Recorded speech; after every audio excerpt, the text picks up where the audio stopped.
konteks tertentu pragmatis itu luar biasa juga. Agama itu karena bagi orang barat salah, tapi secara pragmatis mungkin benar. Gara-gara agama kamu bisa hidup tertib, gara-gara agama kamu menghargai orang, gara-gara agama kamu bisa belajar. Jadi dia bermanfaat, meskipun secara korespondensi, koherensi mungkin nggak masuk akal lah, nggak ada gunanya. Tapi secara pragmatis ternyata menguntungkan agama itu pragmatis. Ada seorang filosof namanya Pascal. Dia kalau ditanya, sampean filosof kok percaya sama Tuhan? Oh, bagi saya secara pragmatis kita harus beriman. Analisisnya dia gampang. Saya beriman. Kalau ternyata memang Tuhan itu tidak ada, akhirat itu tidak ada, tidak apa-apa. Saya hidup sudah untung, sudah banyak manfaat dari keimanan saya punya banyak teman, saya hidupnya jadi tertib, hidupnya jadi baik. Kok ternyata besok nggak ada Tuhan, nggak ada apa-apa, ya berarti kan kita sama-sama. Yang nggak percaya Tuhan juga nggak dapat apa-apa. Tapi kok ternyata Tuhan memang ada, akhirat memang ada, saya kan lumayan. Saya selamat, kamu tidak selamat. Ya kan? Kalau Tuhan nggak ada, ya kita sama-sama aja, sama-sama levelnya sama amannya kan. Tuhan memang nggak ada pembalasan, nggak ada apa-apa, sama-sama aman. Tapi saya sudah untung di dunia, hidupku tertib dan macam-macam. Tapi kalau Tuhan ada, nah saya selamat, kamu tidak selamat. Jadi secara pragmatis lebih baik kamu percaya sama Tuhan. Itu katanya Pascal. Jadi enaknya beragama itu kan itu. Kalau kamu sudah judek ditanya orang terus pragmatis saja.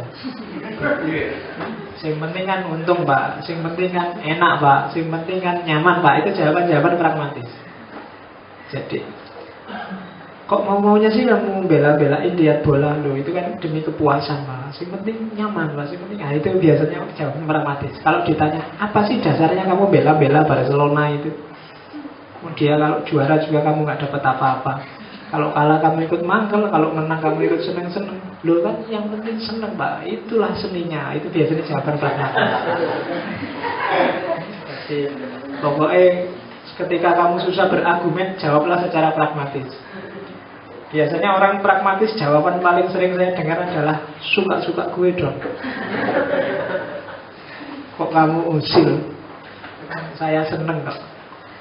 Yang kelima, kebenaran standpoint. Saya bilang tadi kebenaran standpoint ini kebenaran sudut pandang. Bagi orang kosmo tidak ada kebenaran yang komprehensif. Setiap kebenaran itu selalu perspektif. Kenapa? Karena manusia terbatas. Dengan keterbatasannya ketika dia melihat realitas, pasti hasilnya tidak utuh. Kayak contoh misalnya, HP saya ini menurut kamu dominan warna putihnya atau dominan warna hitamnya? Putih ya. Tapi kalau saya, bagi saya dominan warna hitamnya. Kenapa? Saya lihat dari sini. Ya kan? Kalian lihat dari sana. Realitas selalu begini. Jadi orang melihat peristiwa, melihat fakta, melihat fenomena, itu selalu sesuai perspektifnya masing-masing. Maka kebenaran selalu standpoint, sudut pandang. Kamu lihat dari sisi mananya dulu. Orang yang merampok misalnya, dia maling di Indomaret, maling dia. Dari sisi malingnya dia salah. Tapi mungkin orang lain yang melihat sisi misalnya anaknya yang kecil-kecil yang butuh makan, istrinya yang sakit-sakitan, butuh biaya berobat. Mungkin bagi dari sudut pandang ini kamu, yalah tidak apa-apa lah, maling lah kalau gitu. Negara juga nggak ngopeni kok. Ya kan? Dari sisi itu mungkin kamu bisa toleran. Ya itulah Indomaret sudah konglomerat di mana-mana, biar aja. Itu standpoint. Tinggal kamu lihat dari sisi mananya. Banyak hal-hal dilematis yang harus kamu jawab. Tidak apa-apa kamu pilih perspektif sesuai standpointmu, asal kamu jujur dan fair. Jadi jawabanmu tidak kamu anggap segalanya. Kalau kayak Robin Hood itu benar apa salah, itu jawabnya mesti harus perspektif. Sisi apanya dulu? Sisi malingnya apa sisi bantu orang miskinnya? Sisi malingnya jelas salah, tapi sisi bantu orang miskinnya boleh. Ya meskipun secara umum banyak orang ya tidak boleh. Masa orang bantu orang sambil nyuri? Itu sama dengan korupsi terus disumbangkan masjid. Saya tidak tahu kalau ada koruptor tiba-tiba ke masjid sini, kamu masjid ini tak sumbang 1 miliar mau nggak? Mau aja ya. Serapok. Itu kan urusannya dia, sebenarnya disumbang. Kalau takmirnya nggak mau, suruh ke rumah saya aja. Pencucian uang. Ya, bawa ke laundry kalau belum bersih dicuci. Kebenaran selalu standpoint. Jadi kalian melihat dari sudut pandang mana dulu. Ya kalau yang Robin Hood tadi ada kaidah usul fikih. Kalau saya lupa yang ngomong ya, apa Ghazali apa siapa yang bilang bahwa jangan kita mencuci baju pakai air kencing. Jadi mencuci baju pakai air kencing itu tidak bikin bersih, tapi malah mengotori yang mau dicuci. Jadi korupsi untuk nyumbang masjid itu seperti mencuci baju dengan air kencing. Coba aja kamu bikin tulisan besar-besar di koran tentang koruptor dengan judul itu, mencuci baju pakai air kencing. Bonusnya Vitalia sama iya Vitalia Sesa sama Ayu Azhari. Jadi standpoint. Dalam diskusi-diskusi coba perhatikan, karena setiap orang punya standpoint sendiri-sendiri sesuai konteks hidupnya sendiri-sendiri. Itu kunci pokoknya.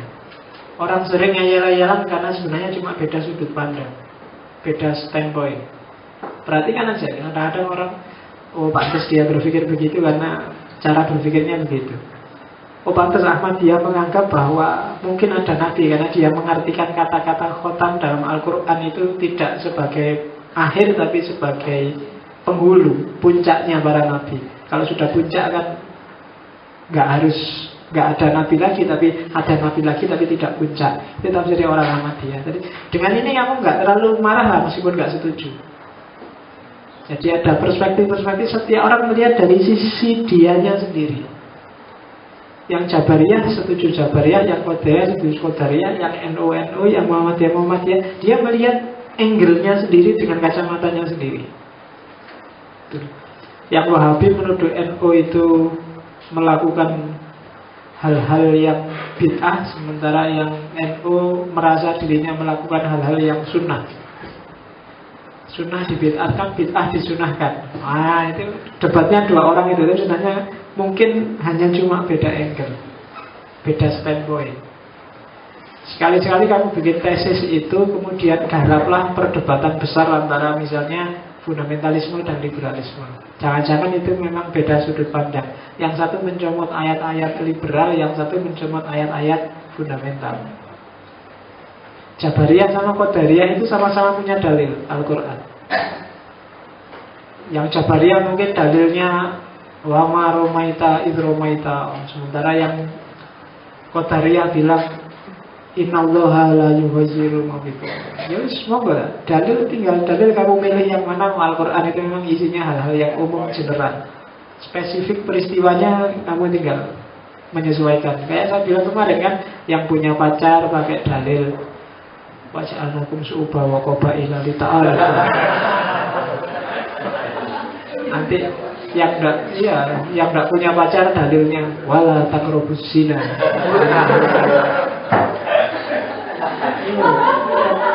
Sama-sama pakai Quran, disesuaikan dengan kepentingannya sendiri.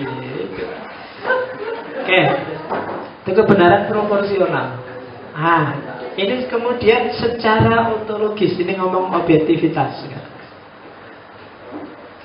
Jadi ada realitas empiris yang itu sifatnya objektif, ada realitas hermeneutik yang sifatnya subjektif, ada realitas sosiologis yang sifatnya intersubjektif.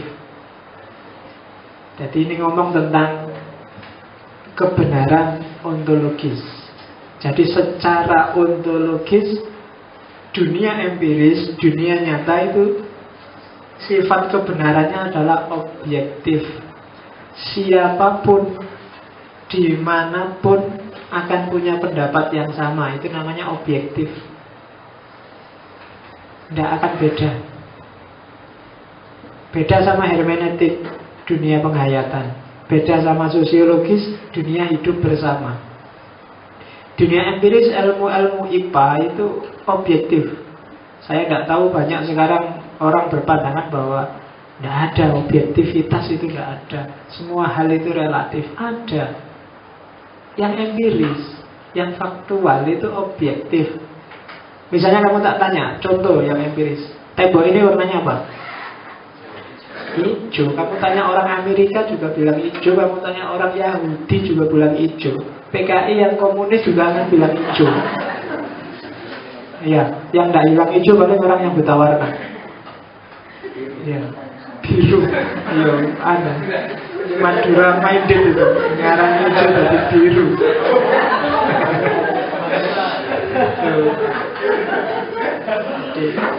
Hati-hati kalau sama yang Madura. Oke, jadi orang Madura itu nggak pernah mata duitan, matanya hijau itu nggak pernah. Karena hijau itu sama dengan biru, berarti matanya biru sering. Oke, ini empiris, faktual, bahwa tembok ini warnanya hijau, itu objektif. Jadi kalau ada yang bilang, tapi kan segala sesuatu itu relatif, Pak, tergantung persepsinya. Enggak, untuk yang empiris tidak tergantung apa-apa. Karena hijau. Setiap orang juga akan bilang hijau. Kalau ada temanku yang ngeyel, loh enggak, ini enggak hijau, tergantung dari perspektif mana. Kamu ngalah aja daripada tahu. Ya kan, terus kamu sing waras ngalah lah, wis ora apa-apa, enggak mau anggap hijau ya ora apa-apa. Tapi ini hijau. Itu objektif sudah, karena dia levelnya empiris. Matahari itu terbit di timur, tenggelam di barat, objektif. Kalau ada yang ngeyel, oh nggak bisa, kita lihatnya dari mana? Timur. Iya, wis lah apa-apa bae. Nah, itu daripada energimu habis, waktumu habis untuk debat yang nggak perlu, itu sudah fakta, kenyataan. Bagi orang yang akalnya masih waras juga akan bilang timur. Timur ya sana, kecuali kamu bingung. Jadi itu level pertama. Banyak hal yang objektif, faktual. Al-Quran itu pasti benar. Itu aspek objektifnya. Tapi tafsirnya orang terhadap Al-Quran tidak pasti benar. Maka hal-hal yang empiris dan faktual, dunia IPA, itu labelnya biasanya objektif. Bahwa Amerika menyerang Afghanistan, menyerang Irak, secara faktual memang dia nyerang Irak loh, nyerang Afghanistan kok. Urusan motifnya apa, dia salah apa, benar dia, itu urusan selanjutnya. Tapi secara faktual, objektif, dia kan menyerang Irak dan menyerang Afghanistan. Jadi itu dunia IPA-nya. Saya minum teh, itu kan objektif.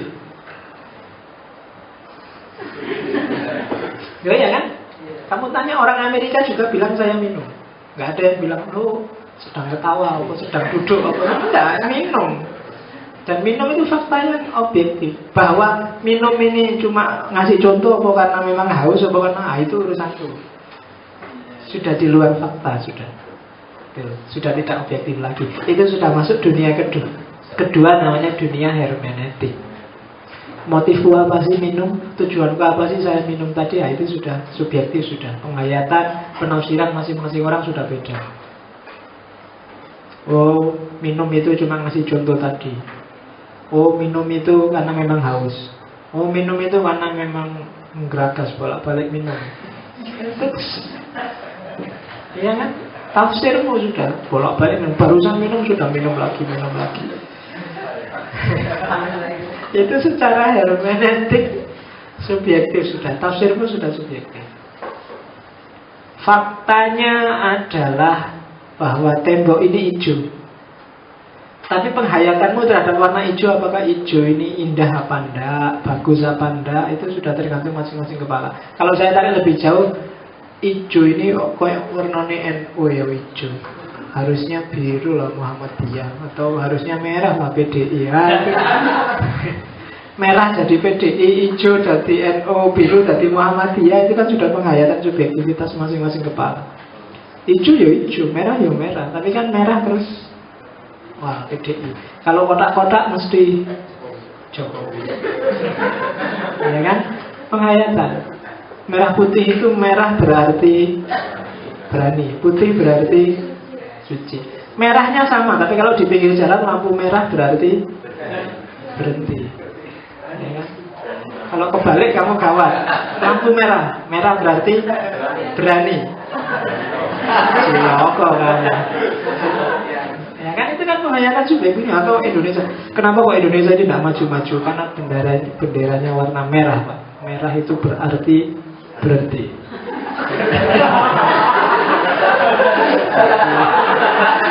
Maka Indonesia tidak akan bisa maju sampai kapanpun karena benderanya warna merah. Harusnya diganti hijau, Pak, di jalan. Jadi besok usullah ke presiden biar Indonesia cepat maju, benderanya diganti bendera warna hijau dan putih. Itu sebenarnya penghayatan subjektif. Sama-sama merah, yang satu berhenti, yang satu berani. Penghayatan karena kamu di Indonesia, kamu merasa jangan merah, merah nanti kayak PDI. Sementara orang Amerika tidak, merah itu ya merah aja. Mungkin dia punya kesan apa yang lain. Hijau itu warna kesukaannya Nabi. Misalnya orang Arab, tapi ini orang sini hijau itu ya NU. Musola itu hijau.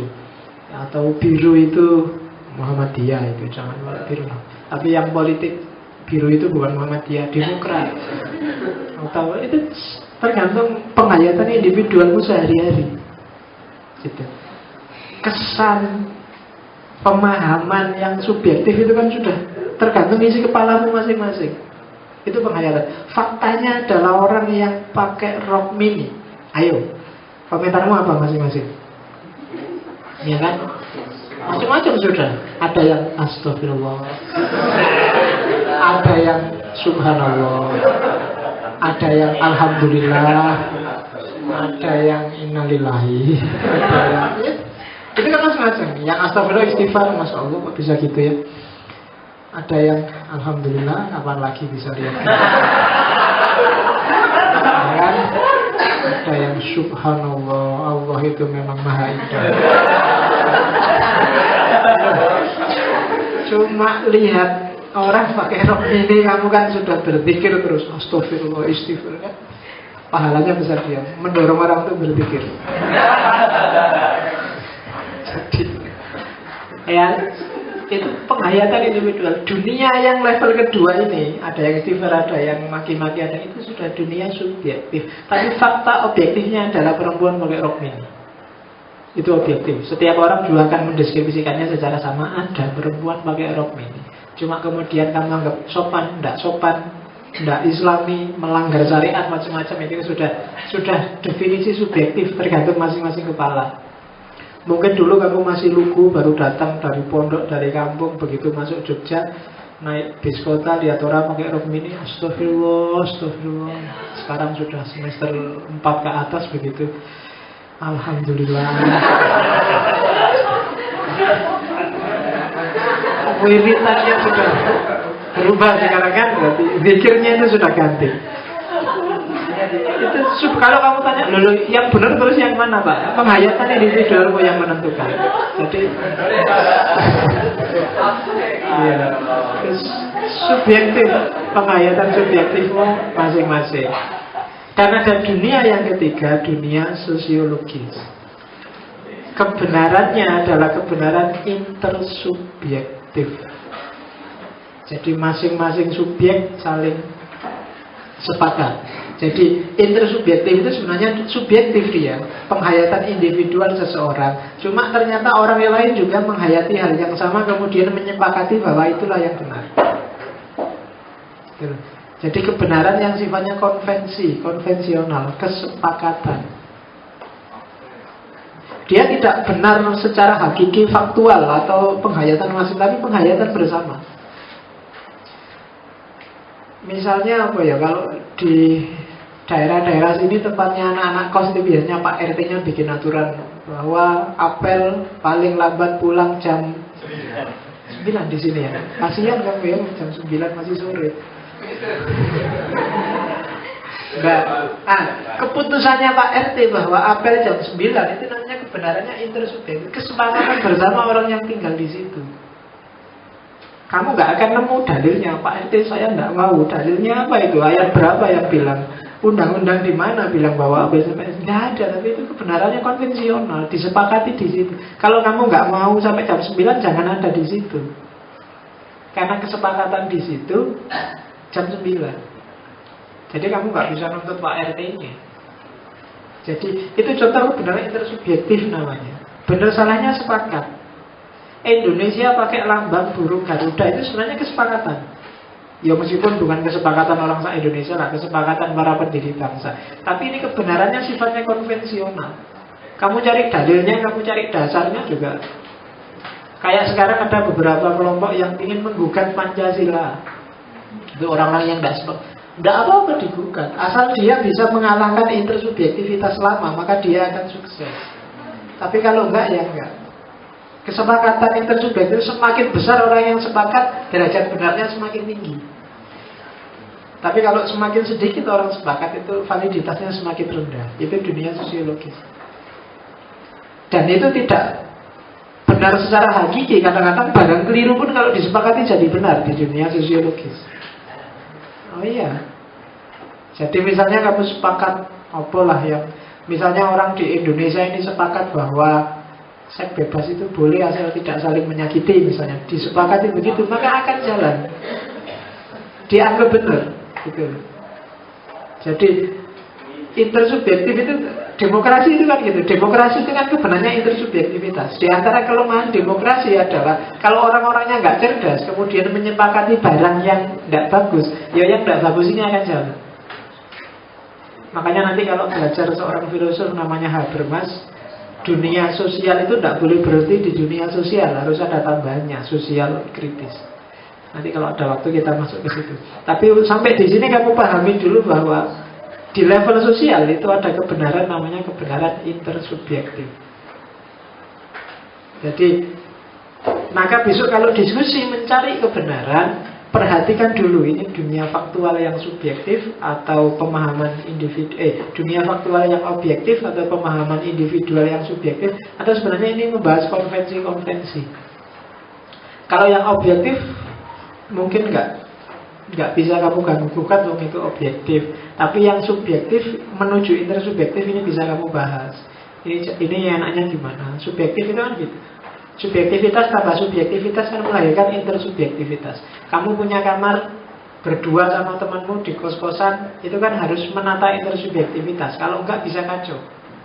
Yang satu kalau tidur butuh lampu nyala, yang satu butuh lampu mati. Itu kan susah. Kamu harus ngatur strategi gimana dua-duanya bisa tidur. Kalau enggak gitu tawuran enggak jadi tidur. Yang satu nyalain, yang satu matiin. Yang satu nyalain, yang satu matiin. Maka perlu kesepakatan bersama kan. Ya mungkin disepakati, oke, yang tidurnya butuh lampu nyala, kamu tidur duluan. Nanti begitu dia tidur, dimatiin, yang butuh lampu mati tidur. Ya doakan aja yang butuh lampu nyala nggak tiba-tiba bangun lagi.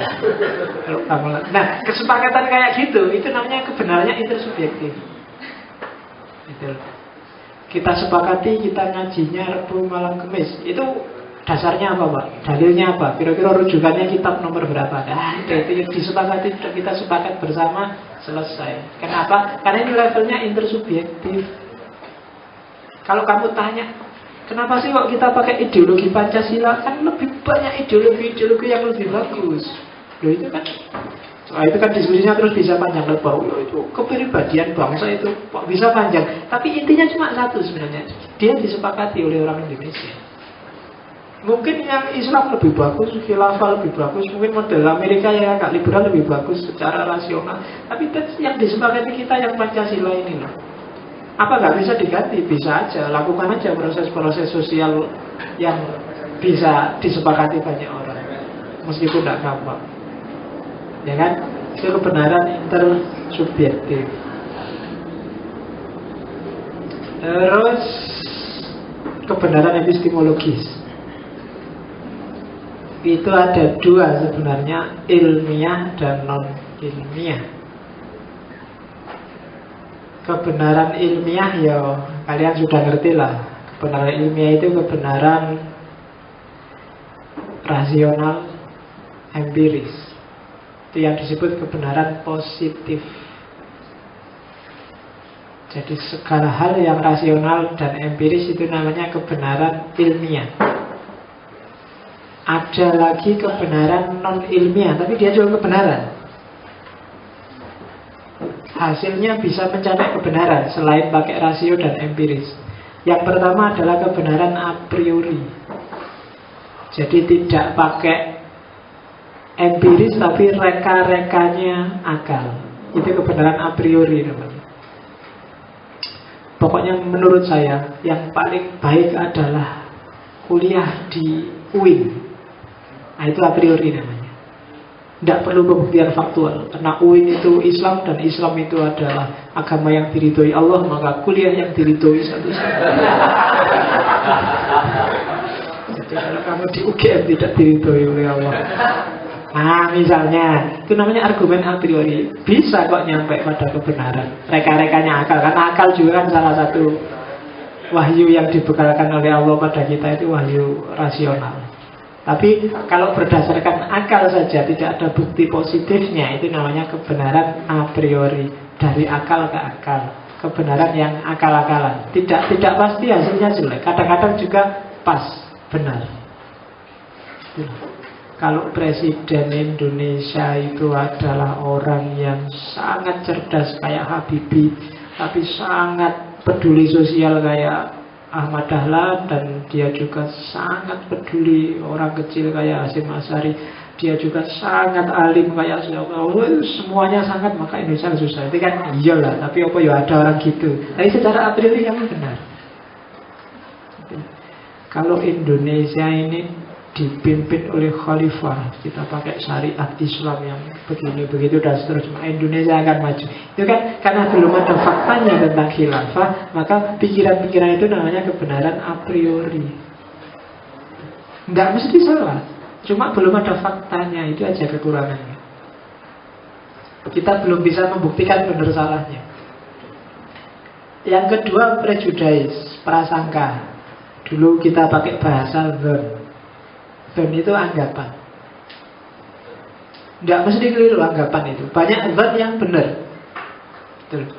Yo kayak tadi contohnya temenmu sama pacarnya masuk kamar nggak keluar-keluar sampai pagi, terus kamu punya zon. Mesti di dalam itu tidak baca Quran bersama. Ya kan? Kamu tahu kok faktanya, tapi kan kamu nggak lihat. Allah kan nggak lihat faktanya aslinya apa. Itu barang goib kok nggak kelihatan. Tapi kan kamu zanmu, prejudice-mu mesti di situ nggak sholat tahajud bareng. Atau seandainya tahajud, mungkin tahajudnya sujud terus nggak ada iktidalnya.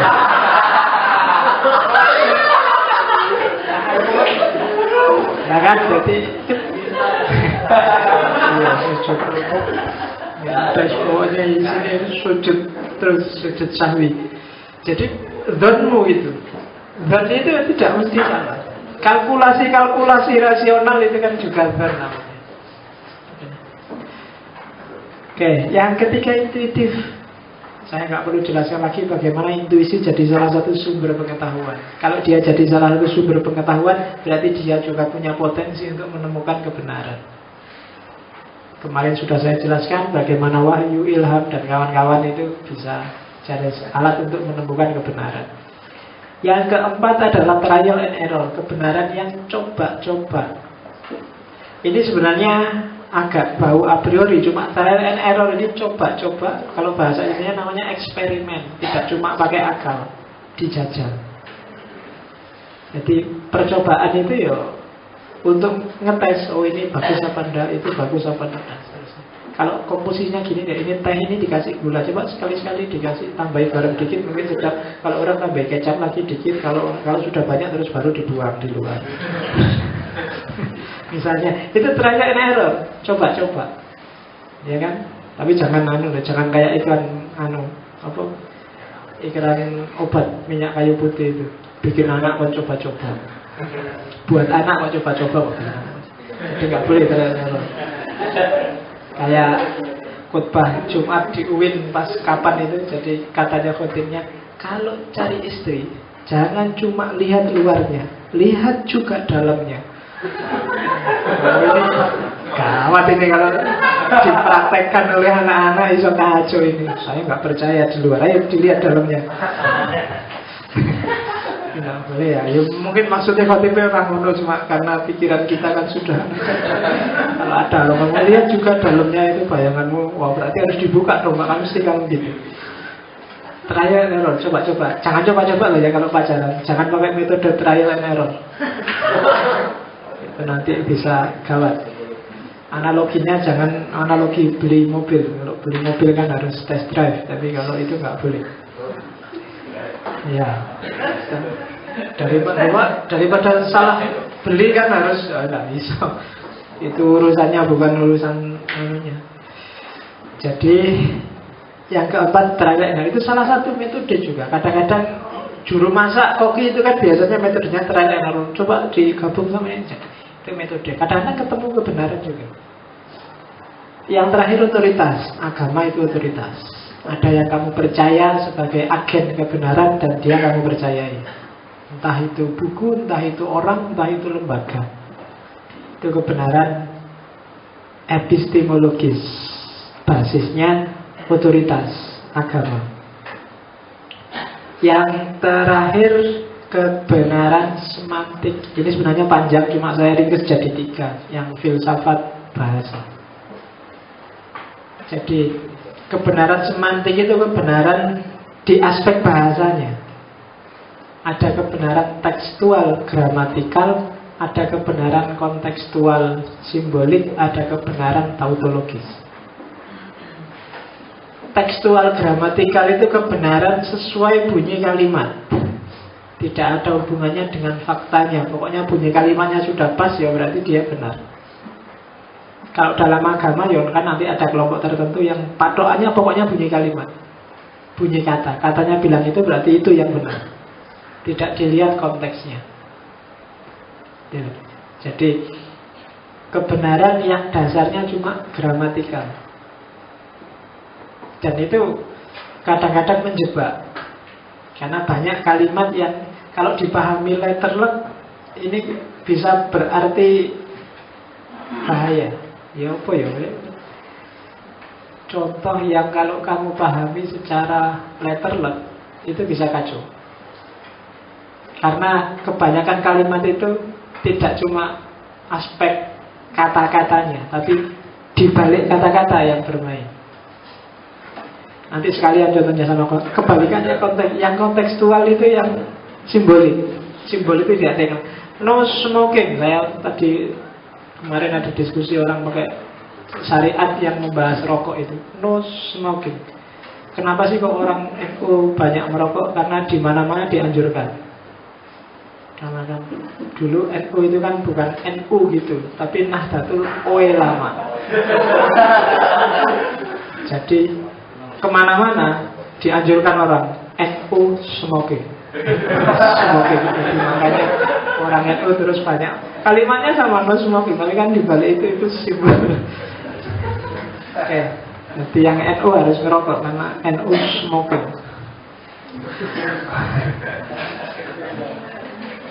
Oke, jadi kebenaran tekstual itu gandengannya kebenaran kontekstual. Kalau di kebenaran kontekstual, kalimat itu nggak cuma aspek kata-katanya, tapi dia adalah simbol dari konteks bahasanya. Kebolehan, tak kasih Quran aja. Kebolehan laki-laki kawin 4. Secara tekstual kalimatnya memang bahwa laki-laki boleh kawin 4. Masna wa sulasa wa ruba.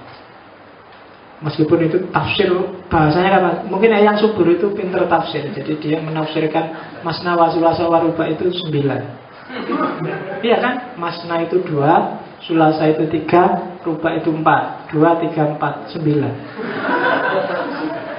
Jadi fatwanya MUI itu bisa digugat dia. Itu kan tafsirnya MUI. Ayat itu kan bisa ditafsir sesuai konteksnya. Secara tekstual, secara kontekstual kebolehan laki-laki kawin 4 itu kalau dalam konteks Arab abad ke-6 itu luar biasa. Kenapa? Karena di zaman itu laki-laki diperbolehkan mengoleksi perempuan sebanyak-banyaknya. Maka ketika cuma dibatasi 4, itu emansipasi luar biasa terhadap perempuan. Sebelumnya kan perempuan itu kayak properti. Kalau perang jadi bahan rampasan, bahkan bisa diwaris. Kalau bapaknya meninggal, ibunya diwariskan, nggak diwarisi oleh anaknya. Semakin banyak orang koleksi perempuannya, maka status sosialnya semakin tinggi zaman itu. Puluhan, ratusan. Apalagi kaisar-kaisar zaman dulu itu. Selirnya Cina itu, saya kapan itu baca ada kaisar yang selirnya jumlahnya hampir 1000. 1000 itu, bayangkan saya digilir satu hari satu, anggap aja setahun 300 lah, 300. Kalau 1000, 3 tahun dan belum gilir yang awal tadi itu. 3 tahun baru yang istri pertama masih jalan. Bayangkan, itu kalau punya anak mungkin lupa anaknya berapa, nama istrinya mungkin saya nggak jamin masih inget. Iya, ya kan, dalam kondisi kayak gini terus tiba-tiba Islam datang, nikah boleh lebih satu tapi 4 aja loh.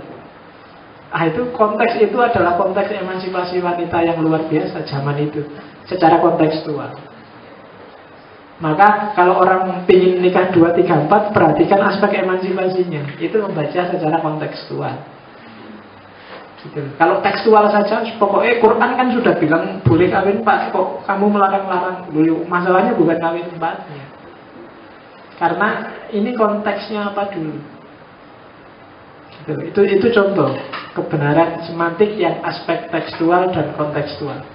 Sama persis kayak saya sering di kelas itu mencontohkan surga versi Arab. Al-Quran itu ketika menjelaskan surga, secara tekstual surga versi Arab, ya kan? Surga versi Arab itu kan surga yang dipameri sungai, dipameri ya gitu. Ya, kolam susu, kolam madu, bidadari apalagi. Dan bayangannya mau bidadari itu kan kayak, kan surga itu kayak harem. Di Arab itu harem itu ada tenda dekat oase yang di situ isinya selir-selirnya. Nanti yang jaga itu orangnya sudah dikebiri jadi nggak bisa ganggu.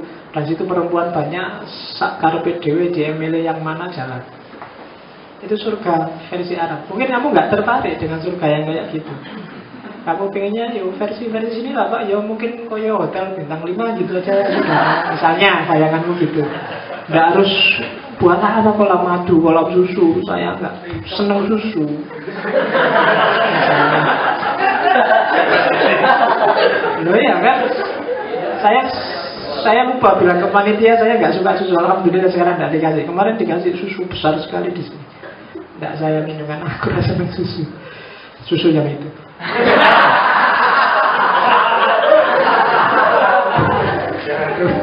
Ya kan, ternyata kita frekuensinya sudah sama.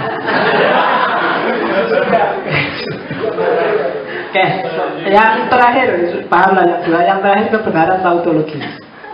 Kebenaran tautologis itu kebenaran yang apa ya? Kalau bahasa logika tautologi itu kalimatnya bulat, nggak ada ujung pangkalnya, muter aja, nggak jelas, nggak ada wawasan baru yang diberikan. Kalau filsafat biasanya contohnya apa ya, kalimat bulat itu. Gini misalnya, kalau saya bilang gini, itu nanti hasilnya mesti bulat. Semua yang di ruangan ini adalah pembohong. Berarti kalau saya ngomong semua yang di ruangan ini berarti saya pembohong juga kan. Kalau saya pembohong berarti yang saya omongkan berarti bohong. Kalau yang saya omongkan bohong berarti kebalikannya kan. Berarti semua yang di ruangan ini nggak bohong, jujur. Saya juga berarti jujur kan. Iya, kalau saya jujur berarti yang saya omongkan tadi kan benar, bahwa semua yang di ruangan ini ya, itu namanya tautologi, bulat. Jadi apakah itu banyak hal-hal yang tautologis. Beberapa hal teori-teori itu ada yang tautologi. Kayak demokrasi. Demokrasi itu, kok kamu demokrasi kok marah-marah pada orang yang tidak demokrasi? Harusnya kalau demokrasi sama yang tidak demokrasi pun kamu setuju. Kok tidak setuju berarti kamu tidak demokratis. Itu namanya tautologi bulat, susah ngambilnya. Maka itu tapi jenis kebenaran semantik, gramatikalnya. Jadi hati-hati banyak hal yang tautologi. Kalau diputer-puter bulat di situ aja, nggak ada putusnya. Kayak saya ngomong semua yang di ruangan ini pembohong. Kalau semuanya pembohong berarti saya juga bohong. Kalau saya bohong berarti yang saya omongkan itu mesti kebalikannya. Kalau saya ngomong bohong berarti benar. Berarti kalau saya ngomong semua orang bohong, berarti kebalikannya, semua orang jujur di ruangan ini. Kalau semua yang di ruangan ini jujur, berarti saya juga jujur. Kalau saya jujur, yang saya omongkan mesti benar. Ya kan bulat loh, itu tidak sembarangan. Banyak dalam logika yang kayak gitu. Teori ini tapi dipakai oleh beberapa filsuf barat untuk membuktikan bahwa Tuhan itu ada. Nanti kalau ada waktu kita bahas di metafisika Tuhan. Banyak argumen-argumen membuktikan Tuhan itu sebenarnya tautologis. Bulat tok itu. Permainan logika. Permainan kalimat. Oke. Nah, sudah 1,5 jam saya ngomong kebenaran. Saya tidak tahu sudah nemu belum kamu kebenaran. Yang jelas, jadi ketika kamu mau ngomong kebenaran, perhatikan levelnya, perhatikan jenisnya, perhatikan karakternya. Karena banyak orang dicampur. Ketika ini dicampur, maka diskusimu selalu buntu. Karena perspektif yang satu, kamu ngomong di level apa, yang satu ngomong di level apa. Habis sudah. Kalau sudah kayak gitu, insya Allah diskusinya nggak akan ada titik temu. Itu yang harus kamu ingat kalau ngomong tentang kebenaran. Oke, masih ada waktu untuk dialog. Ya, kurang lebih 20-30 menit. Silakan, yang mau tanya. Iya, Mas. Tadi ya, yang saya tulis itu ada level-level kebenaran. Nah, saya di sini agak bingung tentang metafisik. Soalnya tadi tidak bisa dinalar oleh, juga tidak bisa dirasakan oleh orang lain, misalnya gitu lah ya. Jadi kalau seperti mitos-mitos ya, nggak boleh nyapu gitu malam-malam, itu kan orang juga nggak tahu gitu maksud juga metafisik itu gimana ya? Kalau itu bagi saya bukan metafisik, tapi kebenaran etik. Jadi orang menyarankan, jangan berdiri depan pintu. Itu makanya disarankan kayak gitu. Ada code of conduct, tata perilaku yang kamu boleh gini, kamu boleh gitu. Jangan gini, jangan gitu. Itu sebenarnya nanti kebenaran itu subjektif levelnya. Kalau metafisik itu nggak bisa dipikir, nggak bisa dinalar, karena memang faktanya di luar pikiran dan di luar dunia empiris. Itu metafisik sudah. Kalau yang kayak tadi kan masih kelihatan, masih nggak boleh duduk, nggak boleh. Bahwa mungkin sebab-sebabnya metafisik. Kalau kamu lanjutkan lagi, kenapa kok nggak boleh? Karena ada danyang yang jaga di bawah, itu baru levelnya metafisik. Tapi kalau masih sebatas kamu harus di depan pintu, kamu harus gini gitu, itu level kebenarannya etik. Nah, terserah kamu mau dibahas sebabnya atau perilakunya, atau hubungan antara sebab dan perilaku. Nah, itu harus jelas dulu. Nah, kalau mau, oke, saya tidak ada urusan dengan boleh berdiri apa enggak, tapi sebabnya apa dulu? Ada danyangnya. Nah, sekarang ayo kita bahas. Apa benar ada danyang? Nah, itu berarti kamu ngomong kebenaran metafisik. Tapi kalau masih sebatas boleh di situ apa enggak, kenapa enggak boleh, kenapa harus di depan pintu, kok enggak di depan? Nah, itu biasanya code of conduct namanya, tata perilaku. Apa yang boleh dan apa yang tidak boleh. Jadi bisa satu paket, bisa dua-duanya untuk lebih jelas, lebih komprehensif. Tapi bisa juga salah satu. Kamu bahas etikanya atau kamu bahas sebab metafisiknya. Yo, saya bilang ketika rasio nggak bisa jalan, empiris nggak bisa jalan, masih ada banyak jalan yang lain. Kan kemarin saya bilang sumber pengetahuan itu nggak cuma empiris dan rasio, ada naluri, ada insting, ada nurani, bahkan ada otoritas. Otoritas itu mungkin siapa yang bilang ada danyangnya? Lo yang bilang bahayai dulu yang ada di sini. Ini lo kitabnya, nah itu otoritas. Bisa juga jadi referensi kebenaran. Meskipun kamu juga boleh nggak setuju. Wong ini kan cuma nggak setuju itu. Menurut saya nggak pas, nggak ada hubungannya danyang itu nggak apa-apa ya gitu. Jadi urusan ini monggo, cuma ini wadah kebenarannya. Makanya saya sebut levelnya. Ada level metafisik, ada level etik. Ada lagi? Sudah, iya.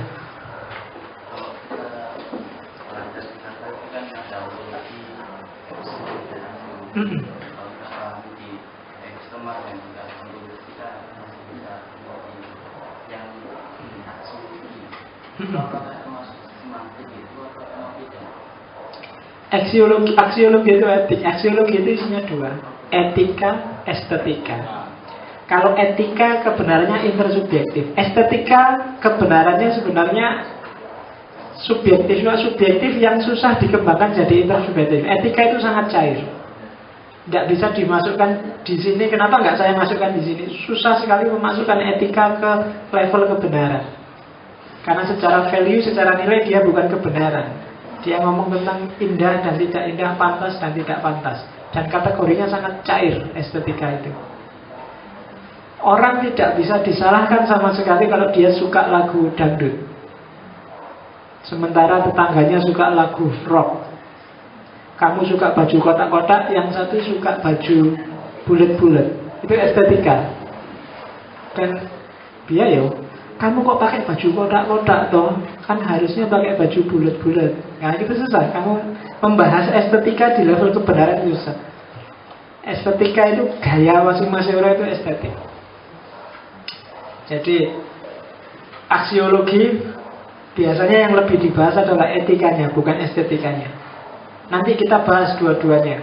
Makanya ini kurikulumnya masih panjang. Jadi etika dan estetika itu nanti dua tema terakhir yang kita bahas. Syukur-syukur sekali-sekali nanti ada ahli estetika dan etika kita datangin, terus kita bahas.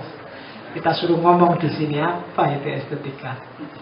Ya, kalau contohnya cuma saya estetika, mungkin saya tidak terlalu estetik kayak gini ya. Jadi secara estetik itu tidak enak. Harus ada yang lebih enak dilihat secara estetik, mungkin kamu lebih semangat. Jadi tenang aja mas, nanti ada bagiannya sendiri ya, aksiologi. Ini sebenarnya kita belum ngomong ontologi, kita baru ngomong epistemologi. Ini ketika saya ngomong ada ontologi, ini sebenarnya jenis kebenaran ontologis, jenis kebenaran epistemologis. Ontologis itu berarti dari aspek realitas sesuatu keberadaannya, yang ini dari aspek pengetahuannya.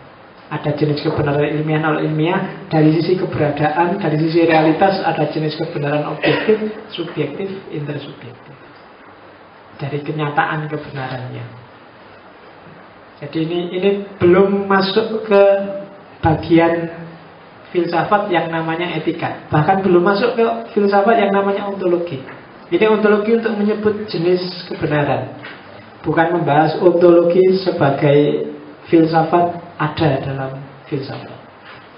Nanti kita masuk setelah epistemologi, kita akan membahas logika. Kalau logika ini teknik berpikirnya, kalau ini kan asumsi-asumsi pemikirannya. Setelah logika baru kita masuk ke metafisika. Setelah metafisika kita ngomong etika, setelah itu estetika. Kalau sudah estetika, insya Allah sudah filsafatmu luar biasa kalau ngerti. Iyalah ya kalau nggak ngerti. Karena estetika itu banyak orang menyebutnya sudah puncak. Kerumitannya filsafat itu ada di estetik. Setelah itu baru mungkin kalau kita masih punya stamina, kita tambahin lagi misalnya filsafat agama, lebih jelimet lagi filsafat agama. Terus kalau sudah masuk agama, tambahin lagi yang lebih rumit lagi, filsafat bahasa. Sudah masuk bahasa, nanti masuk apa lagi, tinggal kita tentukan tema-tema. Cuma bagi saya kuncinya dua, epistemologi sama logika. Kalau dua ini kamu paham dan bisa jalan, kamu sudah bisa jadi filosof, meskipun belum jadi ahli filsafat. Nah, ahli filsafat itu kalau sudah paham metafisika, paham etika, estetika, biasanya sudah ahli filosof dan filsafat. Kalau kamu sudah ngerti itu semua, sudah bisa dalil filsafat ya. Sengaja saya hindari di ngaji-ngaji kita untuk menyebut tokoh-tokoh dan teori-teori, biar kamu tidak dikacaukan oleh apalan tokoh dan apalan teori.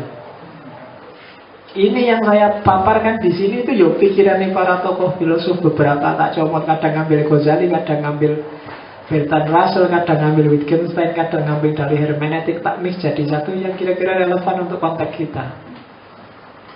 Tanpa harus saya cerita yang ini pikirannya Ghazali, terus kamu nanti terjebak di kategori-kategori tokoh dan teorinya. Tapi kita jalan aja. Yang penting kita ambil hikmahnya dari banyak tokoh sesuai konteks kita. Itu aja mau saya. Karena biasanya begitu kamu dengar namanya Kamu sudah duluan, ngebar duluan. Waduh, mesti ruwet ini ada. Wittgenstein, aduh itu nama apa lagi? Kalau mesti gitu sudah menggerak, jadi sudah tak ambil. Karena mereka juga berefleksi tentang realitasnya, yang pasti nggak jauh beda dengan realitas kita. Jadi kita tanda kurung dulu nama sama tokoh-tokoh sama aliran-aliran, kita masuk aja secara smooth, secara pelan-pelan ke idenya yang menurut saya relevan. Ada lagi? Ya, Mas. Kan ada level-level dan jenis-jenisnya. Apakah itu level dan jenis-jenisnya itu berupa kategori yang terpisah-pisah, atau sebenarnya itu satu kebenaran itu bisa masuk ke beberapa level atau beberapa jenis yang atau bisa mixing, atau sebenarnya kebenaran itu yang itu proses gitu Pak. Bisa pindah dari level ke satu ke level yang lain atau jenis yang ke jenis yang lain. Iya, cair Mas. Jadi kalau kamu bahas HP misalnya, kamu mau lihat aspek apanya? Aspek fisik empirisnya, atau aspek pragmatisnya, atau kamu mau membahas dia dari aspek gramatikalnya, kontekstualitasnya, atau tergantung kamu mau pakai yang mana. Jadi satu objek yang mau lihat, saya ingin melihat kebenarannya korupsi. Nah, kamu mau lihat apanya? Aspek dari sisi pragmatisnya, atau kamu mau melihat aspek etiknya, atau aspek logiknya, bagaimana korupsi itu secara logika, alur berpikir rasional, atau faktanya aja mau kamu deskripsikan, tergantung. Jadi tujuanmu membahas ini kan arahnya adalah ketika kamu membahas sesuatu, mencari kebenaran dari sesuatu, tegaskan dulu aspek kebenaran apa yang mau kamu ungkap. Mungkin bisa lebih dari satu. Saya ingin bahas aspek pragmatisnya dan sekaligus aspek tautologisnya dari debat tentang koruptor misalnya. Bisa. Jadi bisa digabung-gabung sesuai dengan kepentingan kajianmu, kepentingan bahasanmu. Saya mau membahas fenomena partai yang namanya PKS. Kamu mau bahas apanya? Secara kontekstual, ya saya mau lihat kontekstual simboliknya PKS itu apa, secara tekstual apa. Tapi selanjutnya mau saya analisis secara intersubjektif dalam konteks undang-undang di Indonesia. Cuma kemudian standpointnya adalah persepsi saya sebagai Muslim yang Muhammadiyah atau NU. Kemudian level yang mau saya lihat adalah etikanya. Oh, itu bisa. Jadi tergantung kepentingan kajianmu. Jadi kalau ada orang tanya tentang kebenaran, tegaskan dulu level mana, jenis kebenaran yang mana yang mau dilihat, sudut pandang apa yang ingin dipahami. Karena begitu itunya tidak jelas, itu biasanya terus diskusinya ngambang. Bisa ini campur aduk. Yang satu ngomong dari aspek etik, yang satu ngomong dari aspek metafisik, yang satu pragmatis. Itu mesti. Coba perhatikan argumen-argumen. Kalau ada debat di TV kayak Indonesia Lawyers Club atau acara debat itu kan, kamu dengerin seolah-olah setiap yang ngomong itu masuk akal, padahal bertentangan. Ya kan, kamu tahu ini beda, pandangannya kontras, tapi kok sama-sama masuk akalnya.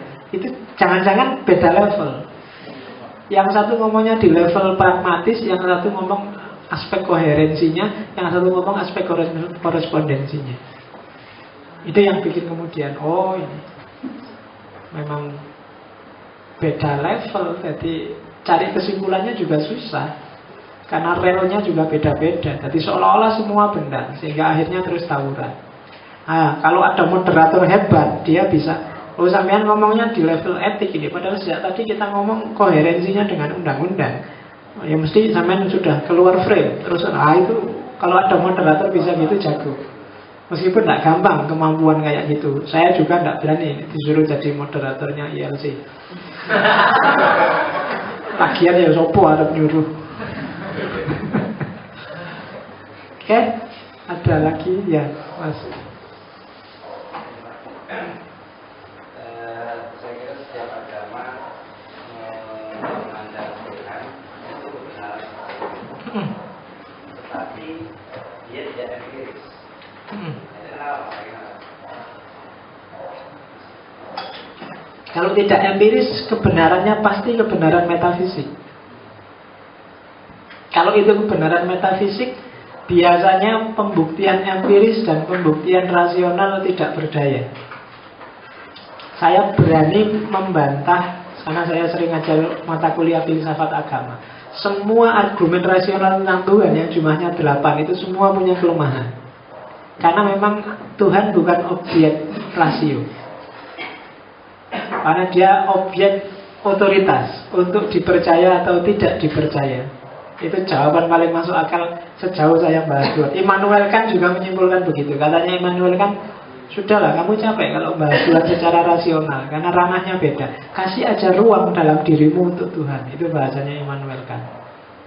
Tapi tidak apa-apa dibahas secara rasional, cuma hasilnya biasanya nggak maksimal. Pasti ada titik-titik lemah dan titik-titik beda. Setiap orang punya keterbatasan perspektif, apalagi untuk objek sebesar Tuhan. Ya ilmu kalam itu sebenarnya objeknya ya Tuhan semua. Cuma maka setiap aliran debat itu kenapa ya karena memang ada keterbatasan-keterbatasan. Jadi kajian-kajian tentang Tuhan masukkan aja level objeknya, karena dia level objek yang metafisik. Bagi saya cara paling mudah untuk mendekatinya adalah di luar konteks rasio ataupun empiris. Cari metode-metode yang memang klop untuk hal-hal metafisik. Bisa kamu pakai intuisi, bisa kamu pakai otoritas. Kan kemarin alat-alat untuk dapat pengetahuan itu kan banyak, ada 6 itu kan. Daya gunakan itu kelihatannya lebih efektif dibandingkan kamu pakai rasio atau empiris. Dari banyak argumen tentang Tuhan, sejauh yang saya tahu yang agak kuat, meskipun tidak luar biasa kuat, adalah argumen, namanya argumen from religious experience, pengalaman keagamaan. Saya bilang agak kuat karena kelemahan besarnya religious experience adalah sifatnya yang sangat subjektif. Setiap orang bisa mengalami dan merasakan Tuhan secara berbeda-beda. Tapi yang jelas bisa setiap orang merasakan adanya Tuhan. Nah, itu caranya Mas. Karena memang objeknya Tuhan objek yang sangat metafisik. Karena setiap orang kan, kamu itu punya pemahaman yang beda-beda tentang Tuhan. Itu pasti. Persepsi, penghayatan yang beda-beda. Tapi yang jelas semuanya bisa merasakan adanya Tuhan hadir dalam hidupnya. Itu argumen yang paling menurut saya kelemahannya paling kecil dibandingkan argumen-argumen rasional yang lain. Ya meskipun beda-beda, mungkin yang orang keras itu menghayati Tuhan itu sebagai yang maha adil, maha menyiksa. Jadi kalau kamu salah dikit aja besok disate di neraka. Sementara yang ngerti filsafat, yang roto-roto liberal itu, Tuhan itu maha penyayang, maha pengampun. Jadi salah-salah sidik rapopo lah, santai wae. Ya kan? Jadi penghayatan persepsimu terhadap Tuhan beda-beda sesuai konteks kehidupanmu masing-masing. Malah salah sidik wae, Tuhan itu maha pengampun, santai aja kan gitu. Tapi ada yang hati-hati. Begitu kamu keliru dikit aja, siap-siap besok di neraka kamu akan disate dia. Karena sekarang semua peralatan untuk menyiksa kita sudah siap. Kan susah gitu kan. Jadi kebenaran metafisik, cari aja metode-metode yang memang relevan untuk hal-hal metafisik. Boleh kok pakai rasio, boleh pakai, kalau pakai empiris berarti kamu harus pakai analogi. Tapi akurasinya memang agak berat. Biasanya maka Ghazali kan dalam Al-Mungkin Minadolal dia bilang, saya sudah menjelajah kemana-mana. Saya ngerti ilmu tabi'i, ilmu natural, tak jelajahi ilmu falsafah, tak jelajahi ilmu klenik, batini, tapi saya ketemunya di tasawuf yang rasa. Ini yang menurut saya lebih komprehensif untuk bisa ketemu dengan Tuhan. Itu Al-Mungkin Minadolal. Ya sekali-sekali kamu ngaji Mungkin Minadolal, karena luar biasa. Itu pengembaraan intelektualnya Ghazali. Lumayan kamu dapat wawasan-wawasan, mulai dari wawasan eksakta, kemudian wawasan filosofis rasional, kemudian wawasan mistik klenik, dan terakhir tasawuf. Itu mungkin minadolal. Ya mungkin besok Ramadan kamu jadwalkan ngaji Ghazali. Kemarin kan kamu sudah diskusi psikologinya Ghazali hari. Iya. Nah, itu dilanjutkan Ghazalinya. Apalagi pembicaranya kan lumayan. Iya. Wae. Oke. Jadi kalau kita tarik kebenaran itu di wilayah fakta sosial, kalau saya bahasakan itu kebenaran itu diidentik dengan pengetahuan. Pengetahuan itu diidentik dengan kekuasaan. Kekuasaan itu diidentik dengan penindasan dan perlawanan. Kalau kita memahami secara fakta sosial, gitu. Dan yang saya pahami di ini pengetahuan ini kan secara ideal. Tapi pada faktanya, kebenaran logik, terus empirik, rasional, positivistik, dan lainnya itu dituhani oleh kekuasaan. Gitu. Bagaimana cara mengkawan kebenaran yang itu secara faktual? Yang kamu omongkan itu teorinya tokoh bukan, namanya Foucault. Cuma jauh sebelum Foucault ada filosof era pencerahan namanya Francis Bacon yang bilang knowledge is power. Jadi ya itu persepsi yang pesimis terhadap pengetahuan.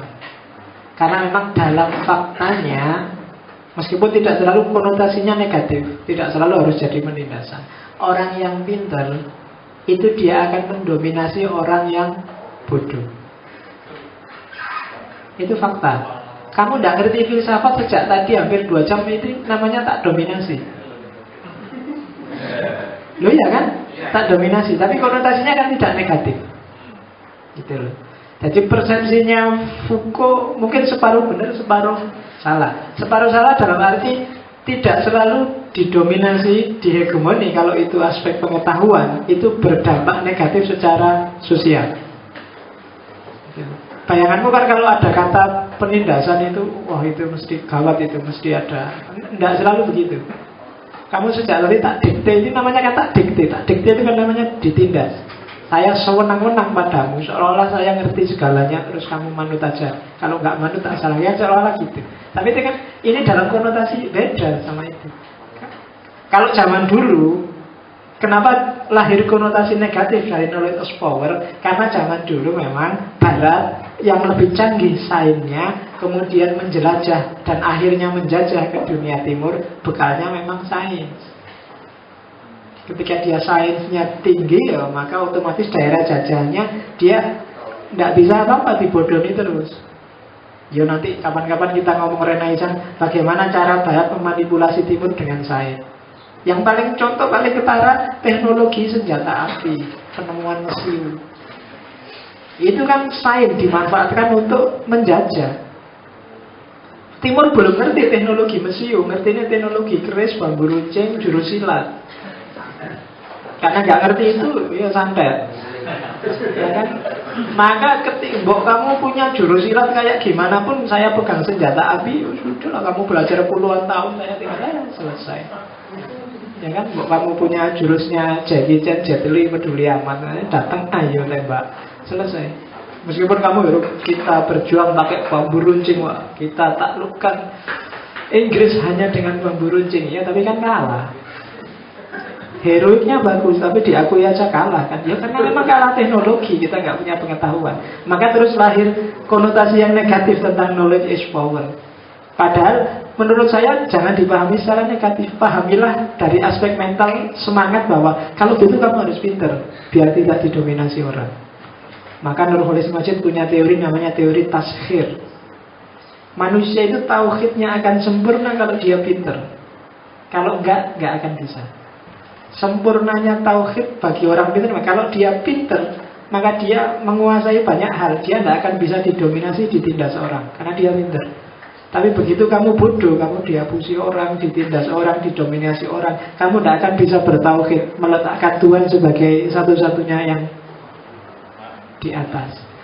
Kamu akan banyak tergantung orang, tidak tergantung pada Tuhan. Nah, itu teori taskhir namanya. Tapi knowledge is power, iya. Karena orang yang pinter, dia akan lebih bisa mendominasi yang tidak pinter. Meskipun nanti itu dibantah oleh Marx dan dibantah lagi oleh Freud. Ya, jadi itu panjang, nanti aja kalau dijelaskan semua sekarang, besok kamu nggak datang lagi.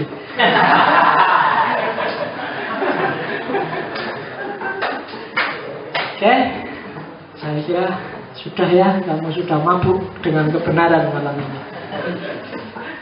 Minggu depan kita akan bahas, ini kan sangat pasti, minggu depan kita bahas tema yang sangat cair. Salah satu aliran dalam epistemologi yaitu skeptisisme dan relativisme. Ya, jadi orang skeptis ini kan sebenarnya basisnya filsafat sejak zaman Yunani, kelompok skeptis ini ada. Termasuk relativisme. Nanti kita lihat ihwalnya, cara berpikirnya, model-modelnya. Kalau ada waktu kita kritik atau bagaimana dia mengkritik cara berpikir kita. Skeptisisme. Setelah itu kita ngomong epistemologi sosial dan epistemologi common sense, peristiwa sehari-hari. Dan nggak tahu kalau sudah selesai baru kita masuk ke logika, caranya berpikir. Oke ya, saya kira itu. Insya Allah ketemu minggu depan. Saya akhiri sekian. Assalamualaikum warahmatullahi wabarakatuh.